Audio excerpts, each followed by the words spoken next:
আপনি কি ধনী হতে চান? অনেকে ভাবে ধনী হওয়া খুব কঠিন, কিন্তু বাস্তব সত্য হলো ধাপে ধাপে সঠিক সিদ্ধান্ত নিলেই ধনী হওয়া সম্ভব। মানি ম্যানেজমেন্ট মানে টাকাকে নিয়ন্ত্রণ করা, টাকাকে বাড়ানো আর টাকাকে সুরক্ষিত রাখা। ধনী হওয়া মানে হঠাৎ বড় টাকা পাওয়া নয়। ধনী হওয়া মানে নিয়মিত সঞ্চয়, ধৈর্য আর বুদ্ধিমান সিদ্ধান্ত। মানি ম্যানেজমেন্টের কিছু গোল্ডেন রুল আছে। 2, আয় পেলেই আগে সঞ্চয় তারপর খরচ।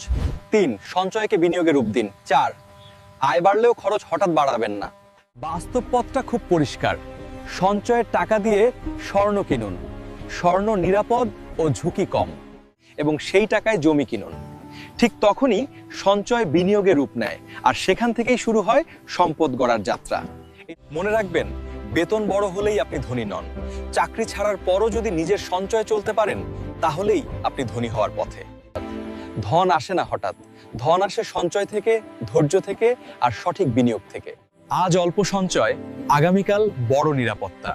কারণ টাকা আপনার জন্য কাজ করবে, আপনি টাকার জন্য নয়।